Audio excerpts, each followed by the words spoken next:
once in a day, man would cower at the sight. We will build towers to the heavens. Man was not built for such a height. We will be heroes. We will build heroes.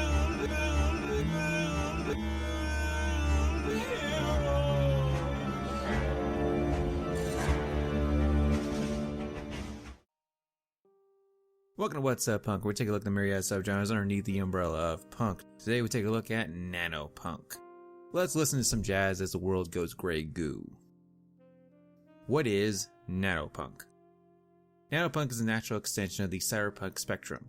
Cyberpunk as the big daddy, biopunk as the closest equivalent, and somewhere over there is the redheaded stepchild that is solarpunk. NanoPunk, like solarpunk, is still in its infancy.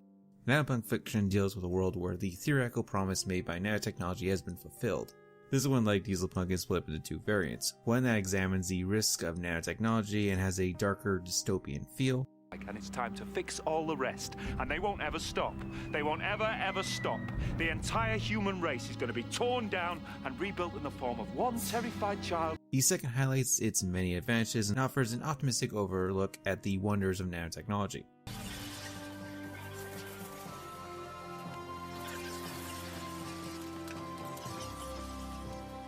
Everybody lives, Rose.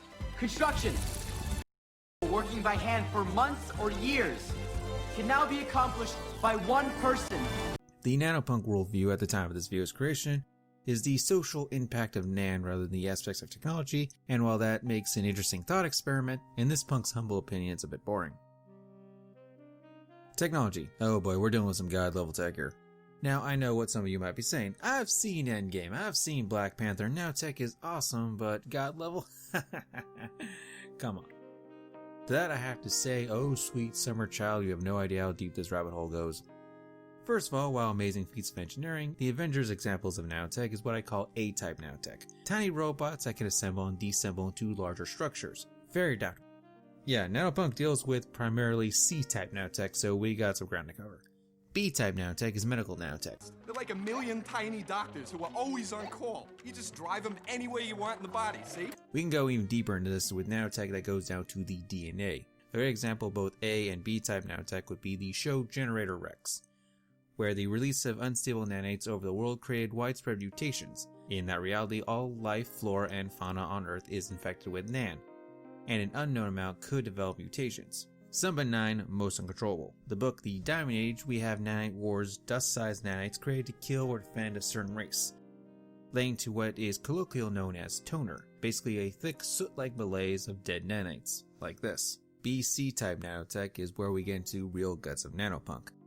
We start hacking machines, then hacking meat, now we hack everything. Best way I can succinctly explain this would be Techno-alchemy a la Fullmetal Alchemist. With a world either made up or infected by nan, with the appropriate control programming of the ability to deconstruct and reconstruct, the feats one could achieve would be limited only by one's imagination.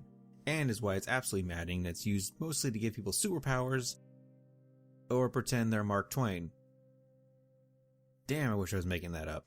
For those not anime minded, here's an alternate example. You have a solid brick of marble. Chip off a piece and hand it to a geologist, he'll tell you the same. However, in reality it's trillions of nan, all stacked up together on top of each other, to become an exact replica, with the capacity to modify. And it's only a replica in the sense that it was not created by Mother Earth. Or it was always real marble, and alternatively nan is able to modify it at the atomic structure. With the power of assemblers, we can tell those little robots to create anything we want. Huh, I might actually keep that. Aesthetic. Okay, so everyone at one point or another has run into the idiot from Timeline. What's the future, but just more of the same, you know? More bloody gadgets, more machines like that thing you rode up on. It's the past is where it's at. You know, I mean... Not saying I don't have a fondness for old styles, I think these videos have proven I like a good mixture of retro future tech. However, if we did want to live in the Art Deco flat or the English castle, and so wanted all those modern conveniences that are just so damn convenient, NanoPunk is a good one for you. Ish. See, don't forget we are dealing with god-tier tech here, and the Olympians were not the brightest crayons in the box, if you get the dated idiom. See, while NanoPunk is very much about the future, nan is usually how we screwed it up. Yeah, in Queen City Jazz, because... Okay, I'm gonna be honest here, punks. I read this story and best I could get was pheromone communication became the next internet, and a lot of dominoes falling later. Major cities are now basically infectious and has reduced the population's wetware to slag, and now they think they're famous actors and authors and artists from across time. Don't ask me. Anyway, they have a sufficient amount of tech, holographic, and nano to keep the lie going. In the Diamond Age, a little more straightforward. The world's gone nation-state by cultural divisions, one of the major ones being Neo-Victorian. To pill this for you, we either go from giant, beautiful megacities with glistening metal and beautiful, deep purple holograms to basically anywhere and when you want.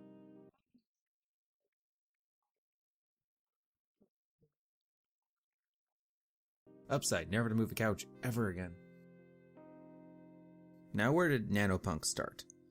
For the first time, I'm actually going to buck what is commonly thought of the beginnings of NanoPunk, which is Tech Heaven by Linda Nagata, which I'm sure is a fine work, but its synopsis red flags my brain and made me go to this clip. And that most of the computer monitors we could see were warning us to run now. The story seems more about cryonics and the general question, should we prolong someone's life through science? Then specifically, should we use nanotech to save someone's life? NanoPunk, like biopunk before it, is the natural progression of the cyberpunk worldview. We were always going to get here. However, those I will credit with the beginning of NanoPunk is Kathleen Ann Goonan, Queen City Jazz, and Eric Drexler's The Engines of Creation. While not a NanoPunk story, it was on Kathleen's mind when she came up with her story, and it outlines just how OP nanotech really is. Real life nanopunks. Like when I covered biopunk, if you're working out of a garage or one of the corporate oligarchs' fancy labs trying to bring on this versatile future, you are a nanopunk. My recommendations. The Diamond Age. The law on this are some of the most charismatic punks I've ever seen, especially the judge that has a very straightforward New York wise guy feel to him, mixed with Confucianism. It's largely about one smart book, a little girl, and a neo-Victorian society. A world of classes separated by ethnic lines. As someone who's recently become an uncle, I wish we had a book like The Primer teaching kids how to fight, learn, and survive. And as a lot of punk things are, it's also very bespoke. Generator X. It's fine. It's competently made, and I like manufactured stuff. So why was this so by the numbers? I felt precognitive watching it. Also, Nan is literally in everything, and we only see mutations, not buildings with instant repairing skin. Okay, how about how they deal with the fact that it's in the food and the water?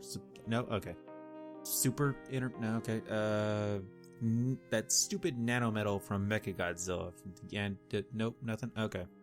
I will say this: the builds are really cool looking, and it gave us a 4-armed teleporting private school girl. So that's cool.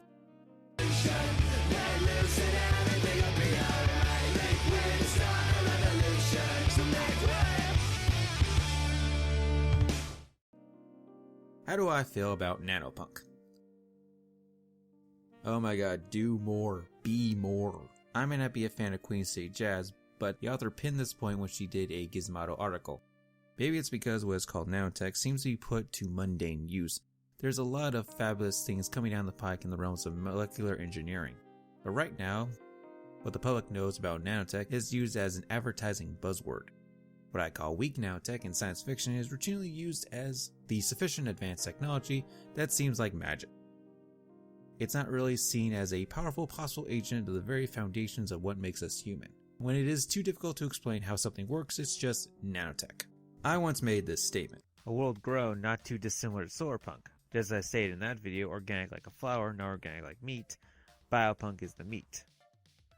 It's not coincidence that these two videos are side by side with each other. In many ways, one is a dark reflection of the other. I still believe that, but if there is an anti-solarpunk, it is nanopunk. Nan is very much about control, not only the environment, but the human body. NanoPunk, like solarpunk, needs some more attention, but overall, I like what I see. Sign out question. Would you live in a nanotech world? Cities built on the back of nanotechnology, where tiny little robots could just as easily be your salvation as your doom. I say yes. Assuming this world has some kind of defense against EMPs, and the convenience of never having to move a couch or see a doctor for anything other than an emergency is just too tempting to pass up. Leave your answers in the comments. Well, this has been What's Up Punk. Till next time, run, rabbit, run. Keep the supersuit bespoke, share a dark beer with a mechanically inclined redhead, but keep on being a no-good dirty punk.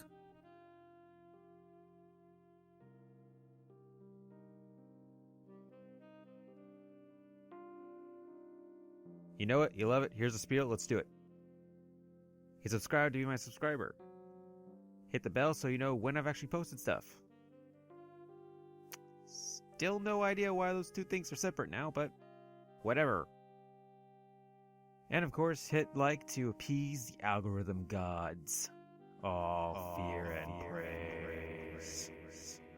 On a list of whatever YouTubes, I am also probably not going to get any ad revenue for these videos, so if you would be so kind, check out that Patreon and the GoFundMe. Links in the description.